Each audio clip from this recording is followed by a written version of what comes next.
terima kasih. Sebelumnya saya ucapkan Assalamualaikum warahmatullahi wabarakatuh. Waalaikumsalam warahmatullahi wabarakatuh. Selamat malam, salam hangat, salam sehat untuk kita semua, khususnya senior kita ini, Profesor Dr. Ali Imron Al-Ma'ruf, MHum. Beliau adalah guru besar Universitas Muhammadiyah Surakarta. Sehat ya Prof? Ya? Alhamdulillah sehat. Alhamdulillah. Terima kasih. Hadirin dan teman-teman semua, pada malam hari ini kita menyelenggarakan acara bincang pendidikan untuk mengambil satu tema yang cukup menarik, yaitu memikirkan ulang pendidikan karakter. Kita sudah sampaikan ke Prof. Ali Imron Al-Ma'ruf. Mudah-mudahan nanti kita bisa mendapatkan ilmu yang bermanfaat bagi kita semua. Amin. Jadi sebagai pengantar Prof, yang di surat kita itu memberikan satu contoh kecil. Sebenarnya nampaknya kita masih prihatin dengan pendidikan karakter untuk bangsa ini, untuk anak-anak kita, ya untuk kita semua. Ambil contoh kecil di dunia pendidikan. Ini soal ramenya plagiasi ya Prof, kalau di kampus begitu. Kemudian kalau di sekolah-sekolah anak-anak kita itu ya contek, menyontek, mungkin perilaku-perilaku yang lain. Nah, ini sebenarnya problem apa ini? Apakah memang ini problem pendidikan atau problem hukum? Atau memang ada satu masalah di tengah-tengah kita, atau justru ini dianggap biasa begitu. Jadi ini menunjukkan sebenarnya nampaknya kita harus memikir ulang atau memikirkan kembali seperti apa pendidikan karakter ini. Karena kalau mengambil contoh di sisi lain, Prof, misalnya soal kedisiplinan gitu. Ini biasanya kalau ada undangan rapat ya Prof di kampus, undangan rapat jam 9 gitu. Nah, itu mulainya jam berapa itu? Bisa 9.30 atau jam 10. Terus kemudian yang datang lebih awal itu dikatakan, kamu terlalu awal, belum mulai, belum ada yang datang. Jadi yang datang tepat waktu itu salah, Prof. Malah disalahkan. Malah disalahkan. Terus akhirnya rapat baru dimulai setelah yang datang agak banyak atau undangan terakhir datang. Jadi yang datang paling lambat lah yang benar gitu. Nah, ini beberapa contoh kecil. Mudah-mudahan nanti kita bisa mengupas bersama Prof. Ma'ruf. Jadi sekali lagi ada apa ini dengan pendidikan karakter kita. Nanti bincang-bincang ini kita sudahi 20 atau 25 menit ke depan ya Prof, santai saja nanti. Untuk waktu selanjutnya dipersilakan, monggo Prof. Ya, terima kasih Pak Untara. Assalamualaikum warahmatullahi wabarakatuh. Waalaikumsalam. Alhamdulillah alamin. Pertama mari kita tidak lupa senantiasa bersyukur kepada Allah Subhanahu wa taala yang telah melimpahkan kepada kita begitu banyak nikmat dan anugerah, utamanya nikmat iman, Islam dan kesehatan yang tiada tara. Menanggapi apa yang disampaikan dan dilontarkan oleh Pak Untoro, itu menarik sekali saya kira ya. Saat ini kita berbincang tentang pendidikan karakter, Pak Untoro. Kenapa menarik? Karena hampir semua tokoh pendidikan, pelaku pendidikan, bahkan pengamat pendidikan, lebih-lebih peletak kebijakan pendidikan itu hampir semuanya prihatin terhadap karakter bangsa kita. Dan ini menyangkut bukan hanya anak-anak remaja, tapi juga para orang dewasa, bahkan intelektual yang tadi disinggung oleh Pak Untoro, ada plagiasi, seperti itu kan banyak sekali itu ya. Kalau di kalangan DPR, pejabat eksekutif, korupsi, nama itu, waduh, sudah bukan hal yang aneh lagi, sudah menjadi kelaziman ya, keumuman, sehingga sepertinya sudah nggak ada perasaan dosa begitu. Dan ini ada apa begitu. Sebetulnya kalau menurut saya ini Pak Untoro, saya sebagai orang yang sejak lama ya berkecimpung dalam dunia pendidikan, termasuk kebetulan saya juga banyak belajar tidak hanya di dunia kampus, tapi juga dulu saya sering ngaji lah begitu ya pada beberapa kiai yang saya anggap itu memiliki kewibawaan keilmuan di bidang agama. Nah, saya sebetulnya menurut saya nih Pak Untoro, terjadinya carut-marut pendidikan karakter yang seperti ini tuh karena apa? Menurut saya itu kegagalan di dalam pendidikan agama, Pak.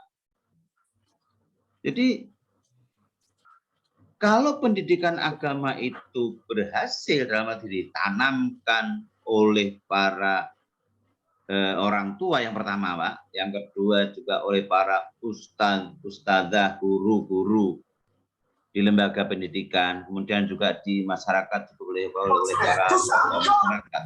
Saya kira tidak akan terjadi seperti ini. Nah, ini yang pertama. Nanti yang kedua baru pendidikan tadi ya, dimulai dari pendidikan agama ini dulu, baru nanti penerapan atau kebijakan pendidikan nasional masalah karakter. Saya akan mulai dengan pendidikan agama dulu. Agama Islam ya khususnya yang saya yakin jelas-jelas sudah sangat tegas, Pak, memberikan formula yang sangat bagus. Hanya mungkin kita lupa karena terhipnotis oleh teori-teori pendidikan Barat yang begitu gitu kan. Muluk-muluk kalau orang membuat artikel di jurnal nasional internasional bereputasi Scopus ya dan sebagainya, itu kalau nggak make teori dari Barat kayaknya akhirnya malah yang dari Quran itu dilupakan, bukan? Itu yang saya kira harus dibenahi. Nah, apa yang mana yang dimaksud? Misalnya saja, yang pertama kita diajari Rasulullah SAW, kullu mauludin yuladu alal fitrah fa abawahu yuhawidanihi wa yunassiranihi wa yumajjisanihi. Artinya bahwa setiap anak yang lahir ya, itu dalam keadaan fitrah, suci, bersih, maka orang tuanya lah yang membuatnya menjadi Yahudi, Nasrani, atau Majusi. Nah, hadis ini kita artikan jangan hanya sekedar masalah agamanya, Pak Mentoro, bukan masalah Islamnya, Yahudi, bukan. Tetapi secara luas itu dapat diartikan soal karakter juga ya, Prof. Iya, masalah karakter. Bahwa sebetulnya yang pertama menanamkan pendidikan karakter orang tua. Betul. Nah, jadi di sini disebutkan, Pak, artinya kan akan menjadi hitam, nek cara Jawa itu mau arep dadi abang irengi bocah. Ya orang tua gitu. Orang tua. Nah, gitu. Maka pertama yang kunci pertama pendidikan adalah orang tua. Ini harus disadari. Nah, ini agama sudah sangat memberikan formula sangat bagus. Sayangnya banyak kadang orang tua itu kadang-kadang pandai berbicara tapi tidak pandai memberi contoh. Ya, gitu. Jadi kadang-kadang misalnya memberi, ayo sholat tepat waktu, disiplin. Beliau sendiri tidak sholat tepat waktu. Ayo anak-anak pada ngaji, dia nggak ngaji. Padahal sebetulnya ini di dalam pendidikan nasional pun kita sudah diberi contoh oleh ini ya, tokoh pendidikan kita Ki Hajar Dewantoro. Teladanan orang tua ya, Prof ya. Iya, orang tua harus beri contoh. Teladanan. Iya, ing ngarsa tulodo, ing madhe mangkarsa tuturi. Nah, betul. Ini sebetulnya juga kalau kita mau akui jujur, ini landasannya juga agama, Quran, hadis kan begitu. Bahwa orang tua kan harus memberi contoh. Seperti itu juga Al-Quran sana jelas. Kabura maktan indallahi taquluna ma la ta'mal. Ya tak? Dosa besar bagi orang yang ngomong, bicara, tetapi tidak mengamalkan. Nah ini. Jadi di sini sekali lagi pertama agama dulu. Nah, agama yang bagaimana, Pak? Nah, agama kita itu sudah memberikan contoh sebaik-baik manusia. Itu orang yang akhlak, dilihat dari akhlaknya. Bahkan sebaik-baik orang mukmin, orang beriman yang dilihat adalah akhlaknya. Khairul mukminina ahsanuhum khuluqan. Sebaik-baik orang mukmin itu dilihat dari kebaikan akhlak. Nah, disinilah maka orang tua harus betul-betul menanam akhlak dalam bahasa kita kan watak, karakter, tabiat, dipekerti kan itulah Pak Antoro. Ya, itu. Nah, jadi ini pertama. Jadi akhlak ini yang sangat penting. Karena itu pula Rasulullah pun diutus yang pertama apa? Ya, memperbaiki akhlak. Itu tamimah makarima akhlak. Itu problema utama beliau ini akhlak. Nah, lalu bagaimana akhlak itu bisa ditanamkan dengan baik? Dimulai dari mana Pak Untoro dan Bapak saudara sekalian? Ya dimulai yang pertama itu tetap akidah Pak. Kalau orang itu akidahnya baik, tauhidnya baik, gitu, dia taat kepada Allah, patuh kepada ajaran Allah, ya enggak, insya Allah akhlaknya juga akan baik. Nah kalau akidahnya enggak kuat, ya dia enggak takut kepada Allah lah. Melakukan, ya katakan dia berani kepada orang tua, berani pada gurunya, korupsi ya Prof. Korupsi, manipulasi sekian triliun. Enggak takut. Kepada Tuhannya enggak takut, kok apalagi hanya manusia kan begitu. Iya betul. Nah, itu kan. Jadi underan itu orang Jawa itu underan itu di sini. Maka pendidikan akhlak harus dimulai dengan menanamkan tauhid dulu. Itu akidah nih yang pertama. Baru nanti syariatnya ya kita kuat, lalu masalah ya rukun Islam dijalankan, kemudian akhlak muamalah itu yang sangat penting. Nah, di mana Al-Qur'an menunjukkan contohnya? Bisa dilihat itu dari surat Ar-Rahman. Kita bisa mengikuti bagaimana Luqman mendidik anak-anaknya. Kan begitu. Wa wasainal insana biwalidayhi ya ini yang dikatakan Luqman. Idza qala Luqmanu libnihi wa ya'iduhu ya bunayya la tusyrik billah. Inna syirka la dzulmun adzim. Ini yang pertama ditanamkan oleh Luqman. Jangan syirik, jangan menyekutukan Allah. Artinya apa? Tauhid dulu, Pak. Bukan yang lain. Nah, kemudian baru disusul wa wasainal insana biwalidayhi. Nah, itu sama umum awanan ala wadin maksudnya fi ama ini aniskuli walidayhi ilayal masir. Baru disambung agar kita hormat kepada Allah. Nah ini. Ya kalau sekarang pada Tuhan Allah kita sudah taat, takut, ya nggak berani melanggar ajaran. Ya tentu kemudian dilanjutkan dengan orang tua lah. Nah kalau kepada Tuhan tidak takut, orang tua gitu. Jadi maka di sini orang tua harus dihormati, kan beliaulah terutama ibu yang mengandung, menyusui 2 tahun sampai itu ya mendidik dan seterusnya. Itu harus dihormati ya di sini. Nah, jadi ini yang penting. Jadi kembali pada tadi Pak, karena waktu yang terbatas ya. Jadi sebetulnya underannya pokok pada landasan utamanya benar pendidikan agama. Juga ini nanti disambung setelah orang tua, baru yang lain Pak. Misalnya disambung pada wahai anakku, jika ada suatu perbuatan seberat biji sawi pun, kalau sekarang mungkin itu semacam atom gitu ya, bahkan neutron gitu ya, maka Allah akan memberikan balasan. Jadi kembali lagi pada Allah. Jadi undurannya Allah dulu harus takwa pada Allah, harus betul-betul tunduk kepada Allah.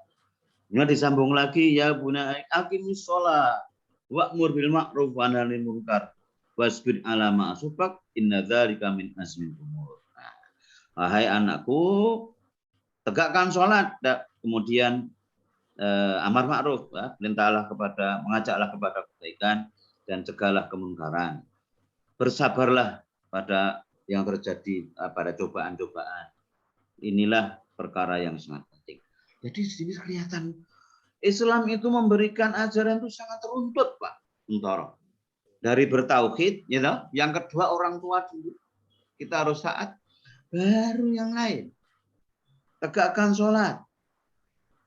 Berjuang menegakkan kebenaran, mencegah kemunkaran, lalu ketika dapat cobaan sabar. Karena apa? Semua itu kan tidak lepas dari iradah Allah, kehendak Allah.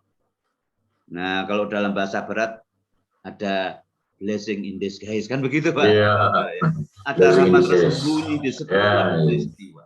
Hanya saja sayangnya tidak semua orang menyadari. Kalau diberi cobaan yang berat, terutama yang sulit-sulit, nggak kebetulan ambruk ekonominya, atau mungkin anaknya nakal atau apanya, keluarganya. Malah pisau-pisau ya, Prof. Nah, malah pisau-pisau. Iya. Padahal itu semua nggak lepas dari Allah. Dan Allah Maha tahu apa yang terbaik bagi kita. Iya. Dan ujian yang berat itu menandakan pertolongan Allah sudah semakin dekat. Nah, ini nggak disadari oleh banyak orang. Iya. Adanya mau senengane ngerundel, aku jalan sedikit, aku kuwi sholat poso lagi. Hajinya pintu tuh malah 17 umroh rak karuan kayak zakat. Lah kok dicoba kayak gini beratnya. Lah ini loh Pak. Betul. Nah, inilah yang saya kira harus itu dulu pengantar saya Pak. Wah, Prof Ma'ruf luar biasa. Jadi problem bangsa kita itu soal krisis karakter ini sumber utamanya adalah kegagalan dalam pendidikan agama. Nah, ini beliau tadi panjang lebar sudah menyampaikan ureanya, dan beliau sudah menunjukkan di mana kegagalannya, yaitu nih persoalan Al-Quran ini tidak pernah menjadi acuan, tidak pernah diresapi, padahal di situ sebenarnya gudang untuk menyelesaikan masalah. Jadi bagaimana Al-Quran itu bisa membentuk agar anak-anak itu selalu ditanamkan ketauhidan, bagaimana hubungan dengan orang tua, terus kemudian ajaran-ajaran syariah dan segala macam.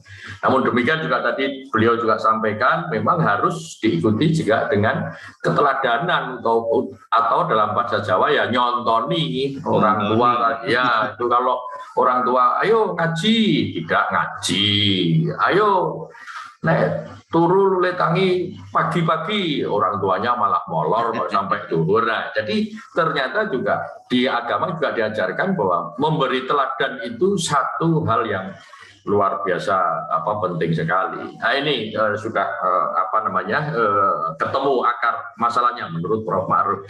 Nah, waktunya tinggal 5 menit, Prof. Saya kira ada tambahan sedikit yang perlu ditekankan dan itu menjadi closing statement-nya sehingga nanti para pemirsa itu bisa mengambil dari sari yang disampaikan oleh Prof Ma'ruf. Silakan Prof, 5 menit. Jadi sebetulnya konsep pendidikan kita nasional juga sudah cukup baik, Pak Antoro. Dimulai dari pusat pendidikan ya, keluarga, yakni orang tua tadi yang menanamkan akidah, syariah sampai akhlakul karimah. Lalu yang kedua, masyarakat harus juga bisa menciptakan kondisi yang kondusif gitu kan.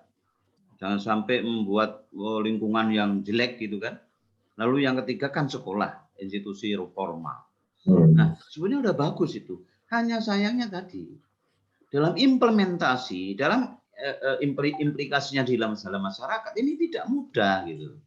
Jadi ya saya katakan orang tua yang sering hanya bisa memberi contoh, bukan menjadi contoh Pak Ronald. Beda ya. Menjadi contoh itu dirinya jadi contoh. Tapi kalau memberi contoh hanya orang lain. Hanya ngomong doang gitu. Nah, kemudian juga masyarakat ini kadang-kadang juga nggak kondusif. Ya kita lihatlah beberapa lingkungan yang masyarakat yang kurang bagus. Betapa banyak masih minuman keras, ya toh? Yang namanya, mohon maaf, dugem ya Pak ya. Kehidupan malam masih begitu. Ini kan lingkungannya, kalau bagi remaja yang kurang kuat, itu sebisa menciptakan tadi tabir yang tidak baik. Oleh karena itu sebetulnya menurut saya, pendidikan akhlak ini, mari kita kembali kepada bagaimana agar menanamkan agama, pendidikan agama ini harus betul-betul serius, dimulai dari orang tua. Kalau orang tua merasa nggak mampu dalam agama kan bisa mengambil ini Pak ya, bisa tolong misalnya apakah ustadz atau apa untuk memberi pendidikan di keluarganya itu. Nah, itu juga dibiasakan, ada perlu pembudayaan, sering mengikuti pengajian, jamaah sholat jamaah di masjid. Itu lingkungan-lingkungan yang kondusif. Nah, kemudian tentu saja yang penting orang tua juga menjadi contoh. Kemudian di sekolah ini Pak, saya pikir pendidikan ini akhlak ini masih sangat kurang. Kan sejak tidak adanya pendidikan budi pekerti ya Pak orang tahu itu. Betul. Ya, betul. Itu juga termasuk berdampak negatif. Ada dampak ya. Negatif itu Prof. Iya. Ya. Nggak ada lagi pendidikan budi pekerti. Adanya cuma dititipkan pada pendidikan bahasa, pendidikan PMP, kan beda itu. Iya. Udah sangat beda. Namanya juga titipan, yonek selo, yonek ngoper kan gitu. Kalau enggak ya nggak usah gitu. Nah ini banyak nggak sempatnya ya Prof ya. Banyak nggak sempatnya atau malah jadi nggak disampaikan. Alasannya nggak ada waktunya habis. Nah, jadi akhirnya pada prakteknya nggak ada lagi pendidikan budi. Ini yang cukup memperparah. Tapi sekali lagi underannya, saya kira pendidikan agama. Insya Allah, kalau pendidikan agama berhasil, bagaimana Rasulullah katakan, innama itu diutami makarimah akhlak. Diperintahkan bukan kita seolah-olah dulu kan bukan. Akhlak itu yang penting. Nah, seperti juga tadi Luqman itu kan la tusyrik billah. Nah, itu baru orang tua dan menegakkan dan sebagainya. Ya, jadi Pak Kuntoro dan saudara pemirsa yang berbahagia, jadi saya kira pendidikan karakter ini mari kita awali dari lingkungan institusi terdekat keluarga, kemudian kita cipta lingkungan masyarakat yang kondusif, yang baik, kemudian di sekolah, terutama pada peletak pendidikan, mari kita kurikulum kita harus dibenahi kembali, harus ada mestinya mata pelajaran, apalah tersana namanya ya, apakah budi pekerti, apakah pendidikan karakter, ataukah akhlak, terserah saja.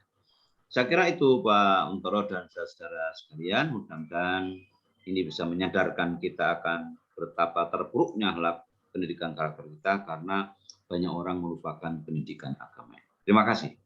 Baik, terima kasih Prof. Ma'ruf sebagai closing statement bahwa memang kita masih prihatin atas kondisi pendidikan karakter bangsa ini, dimulai dari kondisi keluarga yang sebenarnya juga belum kondusif, kondisi masyarakat itu juga belum kondusif, dan kondisi di jalur pendidikan formal yaitu sekolah-sekolah ternyata pendidikan karakter ini juga belum kondusif.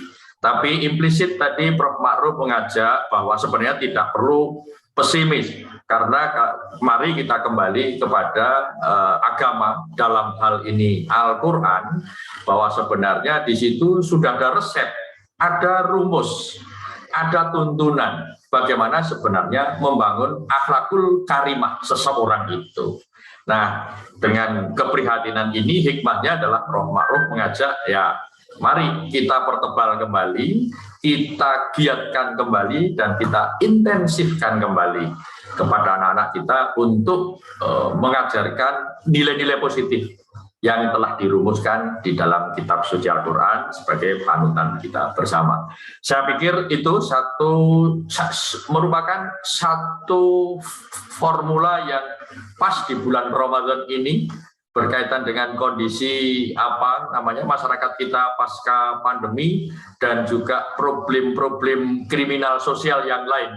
Saya kira kalau apa yang disampaikan Prof. Ma'ruf ini menjadi pegangan kita bersama, setidak-tidaknya kita mengawali untuk menyelesaikan problem sosial yang ada di bangsa ini. Sekali lagi atas pencerahannya kami ucapkan terima kasih kepada Prof. Ma'ruf, senior kita, guru besar dari Universitas Muhammadiyah Surakarta. Ke depan nanti kalau ada agenda Prof, kita minta waktunya lagi. Insya Allah kapanpun asal bisa diatur waktunya. Ya, terima kasih Bapak Ibu dan saudara-saudara sekalian. Dengan demikian bincang pendidikan pada malam hari ini bisa saya akhiri. Kalau saya ada kesalahan dalam mengantar acara ini, saya mohon maaf lahir dan batin. Waktu saya kembalikan kepada Bapak Samsudin selaku host. Wassalamualaikum warahmatullahi wabarakatuh. Waalaikumsalam warahmatullahi wabarakatuh.